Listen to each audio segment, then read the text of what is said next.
السلام عليكم ورحمة الله وبركاته. أعوذ بالله من الشيطان الرجيم. بسم الله الرحمن الرحيم. الحمد لله الذي هدانا لدينه الذي ارتضاه وسبيله الذي اصطفاه ونصرنا لما يوجب الزلفة لديه والوصول إليه، فأمرنا لأداء فرض الجمعات وما أوجب علينا فيها من الطاعات، وقسمه لأهلها من العطاء في يوم الجزاء، إنه هو العزيز الحكيم. اللهم صل على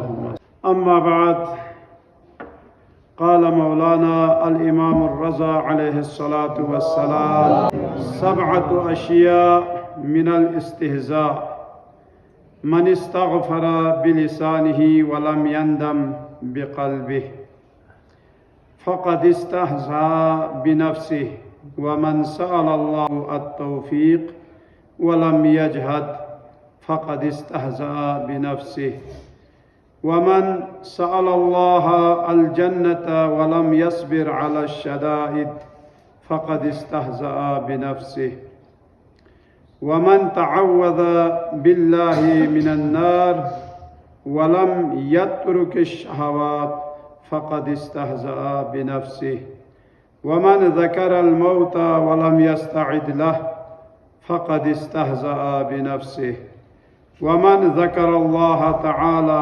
خاليا ولم يشتق إلى لقائه فقد استهزأ بنفسه۔ آج کے اس بابرکت نماز جمعے کے خطبے میں امیر المؤمنین علیہ السلام کا یہ فرزند امام رضا علیہ السلام ضامن آہو امام رؤوف کی ولادت با سعادت کی مناسبت سے انہی کے گوہربار کلمات میں سے ایک حدیث، جس کو آپ لوگوں کی خدمت میں بیان کرنے کا شرف حاصل کیا، تو سب سے پہلے آپ کی ولادت با سعادت کی مناسبت سے آپ تمام مومنین کی خدمت میں ہدیہ تبریک عرض کرتا ہوں، اور اس کے بعد آپ کے بابرکت زندگی کے گوشہ و کنار سے کچھ واقعات لمحات کو آپ لوگوں کی خدمت میں بیان کرنے کی جسارت کروں گا۔ امام رضا علیہ السلام ارشاد فرما رہا ہے: 7 چیزیں ایسی ہیں جو انسان اپنے ساتھ مذاق کر رہا ہوتا ہے۔ وہ کیا ہے؟ من استغفر بلسانہ، وہ لوگ جو زبان سے تو وہ استغفر اللہ کہہ رہا ہوتا ہے، وَلَا يَمْدَبْ بِقَلْبِهِ، لیکن قلب سے یا دل کی گہرائیوں سے وہ نادم نہیں ہے، اپنے کیے ہوئے گناہوں پر وہ نہیں پچھتا رہا، صرف زبان پر استغفر اللہ کہہ رہا ہوتا ہے، تو ایسا شخص فقد استہزأ بنفسہ، یہ اپنے ساتھ مذاق کر رہا ہے، اپنے نفس کے ساتھ یہ مذاق کر رہا ہوتا ہے۔ دوسرا، ومن سأل اللہ التوفیق، وہ شخص جو توفیق الہی تو مانگتا ہے کہ خدا تبارک و تعالیٰ کی بارگاہ میں پروردگارہ ہمیں توفیق دے نیک عمل، ولم یجتہد، لیکن کوشش نہیں کرتا، تو یہ شخص فقد استہزأ بنفسہ، یہ بھی اپنے آپ کے ساتھ یہ مسخرہ کر رہا ہوتا ہے۔ اور جو جنت کو پروردگار عالم سے وہ مانگ رہا ہوتا ہے، لیکن لم یصبر علی الشدائد، ان شدائد یا جو مشکلات سختیاں ہیں ان پر وہ صبر نہیں کرتا، تو ایسا بے صبر شخص جو صرف خدا سے جو جنت طلب کر رہا ہوتا ہے، گویا وہ اپنے ساتھ مذاق کر رہا ہوتا ہے۔ ومن تعوذ باللہ من النار، اور وہ شخص جو آتش جہنم سے خدا کی پناہ مانگ رہا ہوتا ہے، لیکن ولم یترک الشہوات، لیکن وہ اپنے شہوات نفسانی کو، خواہ وہ مالی شہوات ہو یا مقام و منزلت کی شہوات ہو یا جنسی شہوات ہو اسے وہ ترک نہیں کرتا، تو گویا یہ شخص اپنے ساتھ مذاق کر رہا ہوتا ہے۔ ومن ذکر الموت، اور جو موت کو تو یاد کر رہا ہوتا ہے، وعلیکم السلام، ولم یستعد لہو فقد استہزأ بنفسہ، لیکن موت کی تیاری نہیں کر رہا ہوتا ہے، گویا یہ شخص اپنے ساتھ مذاق کر رہا ہوتا ہے۔ اور جو شخص خدا کو یاد تو کر لیتا ہے لیکن خالی یاد کرنا، ولم یشتاق الی لقائہ، لیکن خدا تبارک و تعالیٰ کی ملاقات یا اس کی زیارت کے لیے وہ مشتاق نہیں ہے، فقد استہزأ بنفسہ، یہ شخص بھی گویا ایسا ہے جیسا اپنے ساتھ مذاق کر رہا ہوتا ہے۔ تو آپ کے اس گوہربار کلمات میں ہمیں اپنی پوری زندگی کے لیے اس میں درس ہے۔ خدا تبارک و تعالیٰ کی بارگاہ میں استغفار سے لے کر جنت جانے تک کے لیے آپ کو اور ہمیں انمول اصول آپ نے بتا دیا، تو لہٰذا ہمیں چاہیے کہ امام علیہ السلام کے ان گوہربار کلمات پر غور کریں اور ان پر عمل کرنے کی کوشش کریں۔ یہی تقویٰ کا تقاضا اور پرہیزگاری کا یہی تقاضا ہے کہ ان کلمات پر ہمیں غور کرنی چاہیے اور ان کے اوپر عمل کرنے کی کوشش کرنی چاہیے۔ چنانچہ امام علیہ السلام کی ولادت کا دن ہے آج 11 ذی القعدہ۔ امام جعفر صادق علیہ السلام جو بار بار آپ تمنا کر رہے ہوتے تھے کہ اے کاش میں اپنی اس اولاد سے میری ملاقات ہوتی، میں اپنے اس بیٹے سے میری ملاقات ہو جاتی جو عالم آل محمد ہے۔ آپ کے دنیا میں آنے سے پہلے عالم آل محمد کا لقب آپ کے جد امجد امام جعفر صادق علیہ السلام نے دی۔ آپ بار بار امام موسیٰ کاظم علیہ السلام، بیٹا تیرے صلب سے میرا وہ فرزند آنے والا ہے جو عالم آل محمد ہے، اے کاش میری ان سے ملاقات ہو جاتی۔ یہ امام علیہ السلام خدا کی بارگاہ میں اس چیز کی تمنا کر رہے ہوتے ہیں۔ چنانچہ آپ امام جعفر صادق علیہ السلام کی شہادت کے 15 دن بعد جو ہے آپ اس دنیا میں تشریف لائے۔ اگرچہ ہر امام جو ہے وہ عالم ہے، آپ کا اور ہمارا عقیدہ ہے 14 معصومین میں سے کوئی فرق نہیں کہ اول سے لے کر آخر تک ان میں تمام خوبیاں جو ہے، ہر خوبیاں جو ہے ان میں کوٹ کوٹ کر بری ہوئے، لیکن کچھ صفات اور القابات جو ہے کچھ اماموں سے خاص ہے، مخصوص ہے۔ مثلا امیر المومنین علیہ السلام کے لیے لقب ہے امیر المومنین، یہ صرف امیر المومنین علی علیہ السلام کے ساتھ مخصوص ہے، اگرچہ ہمارا سب امیر المومنین، تمام ائمہ طاہرین امیر المومنین ہے۔ اسی طرح کریم اہل بیت حسن مجتبیٰ کے لیے لقب ملا، اگرچہ ہمارے تمام ائمہ معصومین کریم ہیں، فضل و کرامت والے ہیں، لیکن امام حسن مجتبیٰ سے یہ صفت جو ہے وہ مخصوص ہے، کریم اہل بیت۔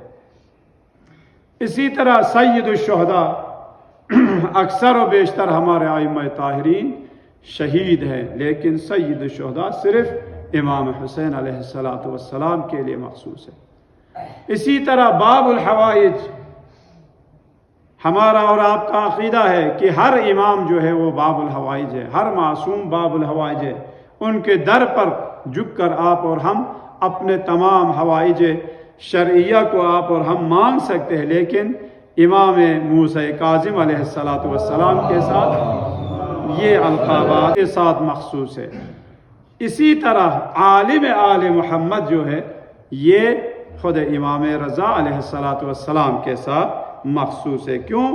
اس کے لیے وجوہات ہیں، بہت زیادہ وجوہات ہیں، لیکن جو اہم ترین وجہ یہ ہے کہ ہمارے اس امام کے زمانے میں بہت سارے مذاہب، مکاتب، عجیب و غریب مذہب، مکتب جو ہے وجود میں آئے، اور اس کے علاوہ یہود و نصارہ جو اسلام پر، مسلمانوں پر باتیں کستے تھے، اور وہ لوگ قسم قسم کے اشکالات کیا کرتے تھے، لیکن ان کا جواب مسلمان نہیں دے پاتے تھے، مشکلات میں تھے، اور ان کی جو اشکالات ہیں یا جو اعتراضات ہیں ان کا جواب دینے والا کوئی نہیں۔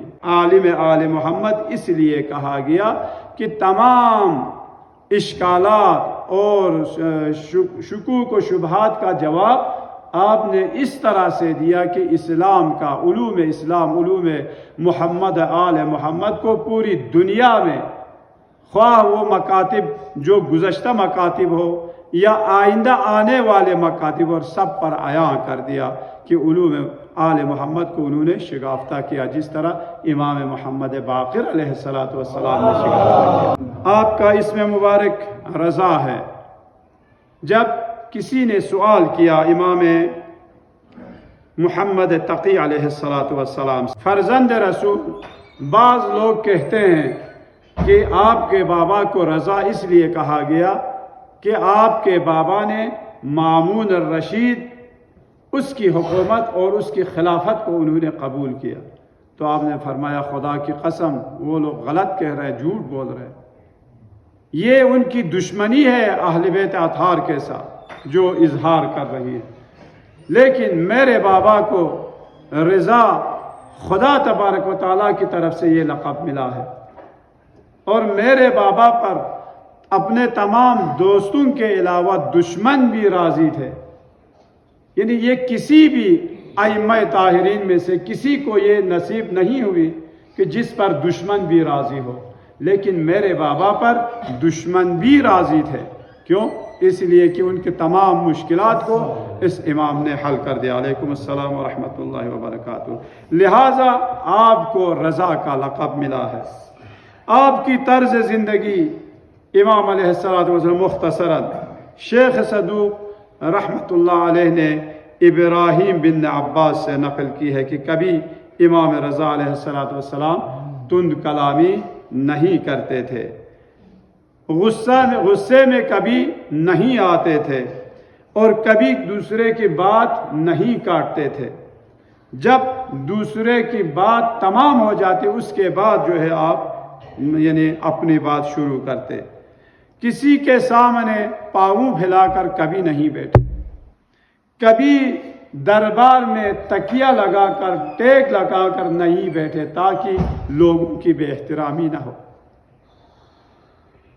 اسی کے ساتھ فرماتے ہیں کہ غلاموں کے ساتھ اٹھنا بیٹھنا کبھی اس کو اپنے لیے عار نہیں سمجھا، بلکہ غلاموں کے ساتھ بیٹھ کر ایک ہی دسترخوان پر کھانا کھاتے تھے، اور کھانا کچھ زیادہ منگواتے تھے تاکہ غریبوں کے لیے کچھ زیادہ سے زیادہ غریبوں کے حصے میں کچھ آ جائے۔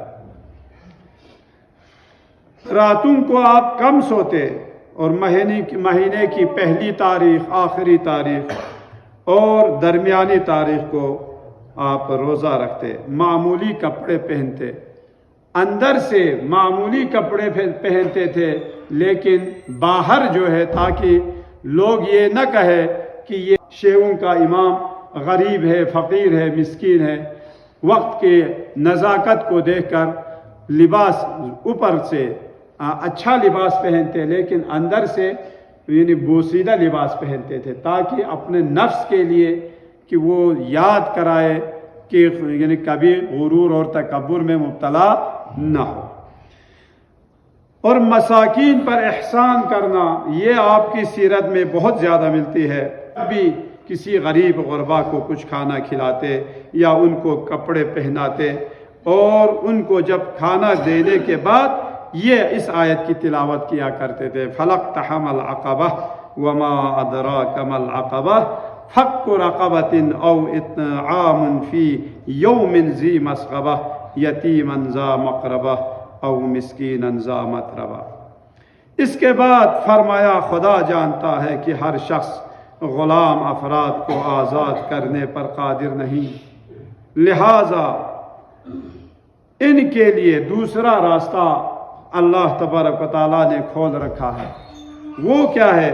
جس پر چل کر انسان بہشت تک پہنچ سکتا ہے، وہ غریبوں کو کھانا کھلانا ہے۔ امام یہ فرماتے تھے آپ اور ہمارے لیے، یا جس کے لیے اتنی وسعت، مالی وسعت نہیں ہے کہ جو کسی غلام کو خرید کر آزاد کرے، لیکن کسی غریب کو، کسی فقیر کو کھانا کھلا سکتے ہیں، لہٰذا کسی غریب کو کھانا کھلانا اس کے لیے بہشت کی ضمانت ہے۔ اس میں آپ فرماتے ایک گروہ آئے، انہوں نے فرمائش کی کہ خمس کے سارے وجوہات ان کے لیے معاف کر دے، تو امام علیہ السلام نے فوراً اجازت دے دی کہ یہ لوگ ان کے لیے معاف ہے، تم لوگوں سے خمس نہیں لوں گا۔ دوسرا گروہ آیا، انہوں نے بھی امام کی خدمت میں عرض کی ہمارے لیے بھی یہ معاف کرو۔ انہوں نے کہا نہیں، ایک پیسہ بھی تمہارے لیے معاف نہیں کروں گا۔ فرمایا کیوں؟ اگر تم خمس نہیں دو گے تو غریب شیعوں کو کہاں سے ہم کھلائیں؟ ہمارے غریب جو چاہنے والے ہیں وہ لوگ کہاں سے ارزاق ہوں گے؟ لہٰذا حالانکہ گروہ وہی تھے جو آپ سے ملاقات کے لیے، لیکن اس چیز کا آپ نے خیال رکھا۔ اسی لیے آپ سے جب سوال ہوا، سئل العالم علیہ السلام، عالم سے مراد روایات میں امام رضا علیہ السلام، عن اخبار العباد یا عن خیار العباد، قال الذین استبشروا وَإِذَا أَسَاءُوا وَاسْتَغْفَرُوا وَإِذَا أُعْطُوا شَكَرُوا وَإِذَا ابْتُلُوا صَبَرُوا وَإِذَا غَضِبُوا عَفَوْا۔ فرزند رسول سب سے بہترین انسان کون ہے؟ تو آپ نے یہ جو 3-4 صفات آپ نے بیان کی، سب سے بہترین بندہ خدا وہ ہے جو خوش خلق ہیں،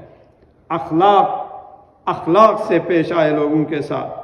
جب کوئی گناہ کرتے ہیں تو وہ لوگ طلب مغفرت کرتے ہیں، اور جب انہیں کوئی چیز عطا ہوتی ہے تو اللہ تبارک و تعالیٰ کا شکر ادا کرتے ہیں، اور جب وہ کسی مصیبت میں گرفتار ہو جاتے ہیں تو اس پر صبر سے کام لیتے ہیں، اور جب ان کے لیے غصے کا موقع آتا ہے تو اپنے غصے کو پی جاتے ہیں اور معاف کرتے ہیں۔ یہ وہ لوگ ہیں جو بہترین لوگ ہیں۔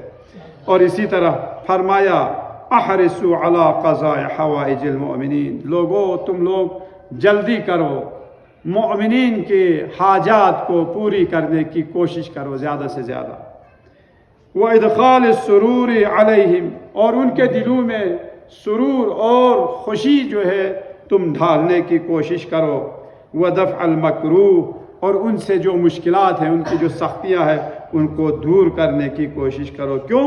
فَإِنَّهُ لَيْسَ شَيْءٌ مِّنَ الْأَعْمَالِ عِندَ اللَّهِ عَزَّ وَجَلَّ بَعْدَ الْفَرَائِضِ أَفْضَلُ مِنْ إِدْخَالِ السُّرُورِ عَلَى الْمُؤْمِنِ، کیونکہ واجبات الہی پر عمل کرنے کے بعد سب سے بہترین عمل کیا ہے؟ مؤمنین کے دلوں میں خوشی ڈالنا، اور مؤمنین کے جو ہے وہ یعنی احوال پرسی کر کے اور ان کی ضروریات کو پوری کر کے ان کو خوش کرنا، یہ سب سے بہترین عمل ہے۔ صلوات پڑھیں محمد وعلی محمد۔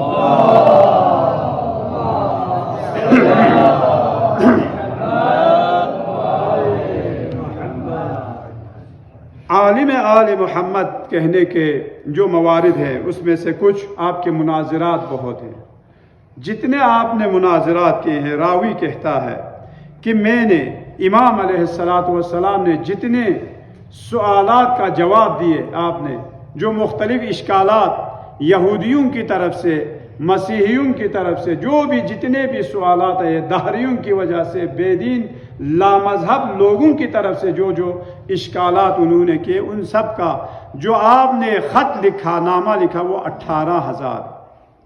18,000 خط جو میں نے جمع کیا، جو راوی کہتا ہے۔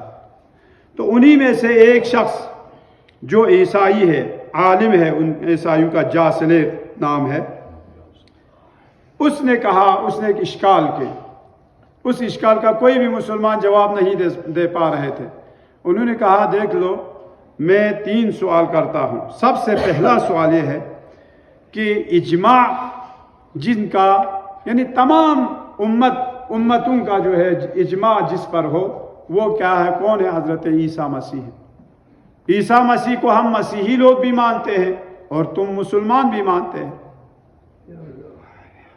لیکن تمہارے نبی کو ہم نہیں مانتے، آخری نبی کو ہم نہیں مانتے، لہذا جس پر اجماع ہو بس اسی کو لے لو، باقی جس پر اختلاف ہو اس کو چھوڑ دو۔ کوئی مسلمان اس کا جواب نہیں دے پا رہا تھا، تو آپ نے اس کا جواب کیسے دیا؟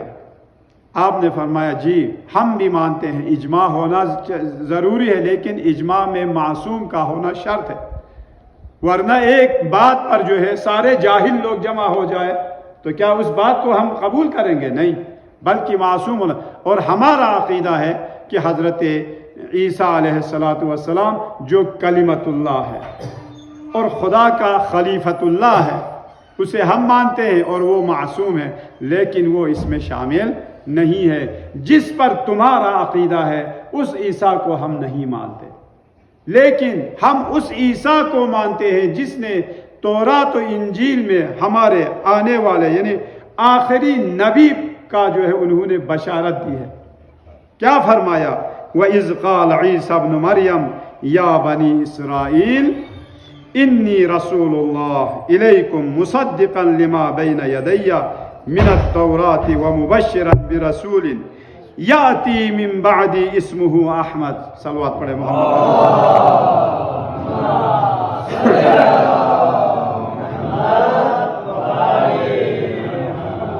ہم اس عیسیٰ کو مانتے ہیں جس نے کہا اے بنی اسرائیل میں خدا کا رسول ہوں، میں خدا کا نبی ہوں، مصدقا لما بین یدی من التورات، تورات اور انجیل میں جن جن بشارتوں کا اللہ نے تذکرہ کیا ہے ان کا میں تصدیق کرنے والا ہوں۔ اور اس کے بعد فرمایا تورات و انجیل میں کیا آیا ہے؟ یاتی مبشرن برسول، ایک رسول کی میں بھی بشارت دیتا ہوں تمہیں، وہ کون ہے؟ یاتی من بعدی اسمہ احمد، جو میرے بعد آئے گا اس کا نام احمد ہوگا۔ اللہم صل علی محمد۔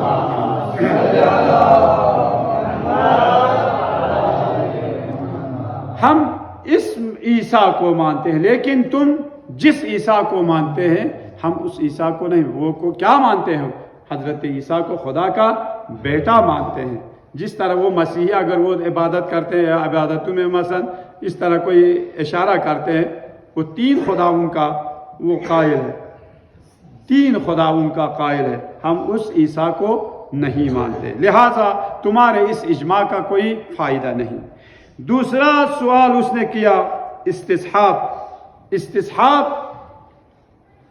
اگر ہم انجام دیں، استصحاب ایک قاعدہ اصولی ہے یا فقہی ایک قاعدہ ہے۔ استصحاب اسے کہتے ہیں، جس طرح مثال دی جاتی ہے، اگر آپ نے وضو کیا ہوا ہے یا آپ ہمیشہ وضو پر رہتے ہیں، ابھی نماز کا ٹائم ہو گیا، آپ نے 8-10 بجے وضو کر لی، لیکن ابھی آپ کو شک ہے میرا وضو باقی ہے یا نہیں، کیا کرو گے آپ کے لیے وضو ثابت ہے، اسے کہتے ہیں استصحاب، یعنی آپ کا وضو باقی ہے، آپ اسی حالت میں جو ہے نا نماز پڑھ سکتے ہیں۔ کیوں؟ ابھی جو یقین سابق تھا، جو سابقہ جو حالت تھی وہ کیا ہے؟ وہ آپ نے وضو کر لی ہے، لیکن ابھی شک ہو رہا ہے، یعنی شک کے لاحق ہے، شک کے لاحق ابھی آپ کو شک ہو رہا ہے کہ میرا وضو ٹوٹا ہے یا نہیں ٹوٹا، تو سمجھ لیجئے وہ آپ کا وضو باقی ہے، لہٰذا آپ اسی حالت میں نماز پڑھ سکتے ہیں۔ یہ ایک اصولی قاعدہ ہے۔ تو اس نے کہا کیونکہ یہ لوگ بھی تو عالم تو تھے تورات و انجیل کے، ایسے تو یہ لوگ جاہل تو نہیں تھے یہ لوگ، تو انہوں نے کہا بھائی یقین سابق حضرت عیسیٰ علیہ السلام یا مسیحیت جو سابقہ یقین ہے اور ابھی شک کے لاحق ہے جو اسلام اور مسلمان اور پیغمبر اسلام، یہ مشکوک ہے، لہٰذا شک یعنی یقین سابق پر جو ہے وہ باقی رکھنا، لہٰذا تمہیں بھی جو ہے نا مسیحی ہونے چاہیے، یہ اس کا اشکال تھا۔ تو امام علیہ السلام نے فرمایا یقین سابق پر اس وقت تک باقی رہ سکتا ہے جب تک یعنی لاحق جو ہے وہ مشکوک ہو، یہاں پر لاحق جو ہے وہ یقینی ہے، جو پیغمبر اکرم جو آیا ہے وہ یقینی پیغمبر ہے، اور اس پر جو ہے تورات و انجیل نے بھی اس پر یعنی دلائل پیش کی ہے، اور اس کے علاوہ یہ جو بشارت دی ہے آپ کے بارے میں، اور کوئی بھی یعنی پیغمبر جو آیا ہو 1,24,000 پیغمبر، ان میں سے ہر ایک اپنے بعد کسی آنے والے جانشین کا وہ اعلان کر چکا ہے۔ اعلان کس طرح؟ یعنی کوئی بھی پیغمبر آیا ہو، انہوں نے اپنی زندگی میں جو جو لوگوں کے لیے ہدایات، جو جو پیغام الہی پہنچانا تھا وہ پہنچانے کے بعد اپنا جانشین مقرر کر کے گئے ہیں۔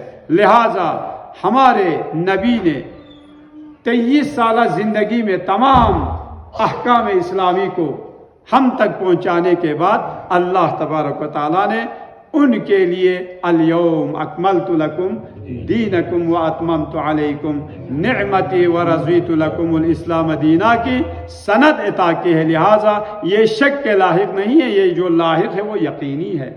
لیکن حضرت عیسیٰ علیہ السلام جو ان کے بعد، کیونکہ انہوں نے خود کہا ہے کہ تورات و انجیل میں کہ ہمارے بعد ایک نبی آنے والا ہے۔ تیسرا سوال اس نے جو دیا تھا وہ یہ تھا، بھئی دیکھو آپ کا بھی عقیدہ ہے، مسلمانوں کا، ہمارا بھی عقیدہ ہے کہ حضرت عیسیٰ علیہ السلام وہ زندہ ہے، چوتھے آسمان پر تشریف فرما ہے، اور آپ کا نبی یا آپ کا نانا جو ہے وہ اس دنیا سے چلے گئے، مردہ ہے۔ لہٰذا مردے کی باتیں ماننے سے زندے کی طرف رجوع کرنا افضل ہے۔ یہ اس کا اشکال تھا۔ اشکال بھی وہ لوگ یعنی ٹھوس اشکال کر رہے ہیں، بھئی ہے بھی ہے، کسی زندہ مجتہد کی طرف ابھی آپ اور ہم رجوع کرتے ہیں، مردہ مجتہد کی طرف تو ہم رجوع نہیں کرتے۔ اسی طرح انہوں نے یہ اشکال کیا، تو اس کا جواب کیا دیا؟ ہمارے نبی نے جو اپنا وظیفہ انجام دیا، انجام دینے کے بعد اپنا جانشین بھی منتخب کیا۔ کیوں؟ اس لیے کہ پیغمبر اسلام نے اپنا وظیفہ انجام دینے کے بعد اپنا جانشین مقرر کر کے گیا، لہٰذا ہم زندہ مجتہد کی طرف یا زندہ یعنی وصی رسول کی طرف ہم یعنی رجوع کرتے ہیں۔ لیکن حضرت عیسیٰ علیہ السلام جو چوتھے آسمان پر گئے ہیں، وہ بھی ہمارے قائم آل محمد اور ان کے اقتداء میں نماز پڑھنے کے لیے ابھی وہ آنے کے لیے منتظر ہے۔ لیکن یہیں پر اکتفا کرتا ہوں، اور اللہ تبارک و تعالیٰ کی بارگاہ میں دعا کرتا ہوں، پروردگارا ہم سب کو امام علی ابن موسیٰ الرضا علیہ السلام کی دنیا میں زیارت، آخرت میں ان کی شفاعت نصیب فرما۔ بسم اللہ الرحمن الرحیم، انا اعطیناک الکوثر فصل لربک وانحر ان شانئک هو الابتر۔ صدق اللہ العلی العظیم۔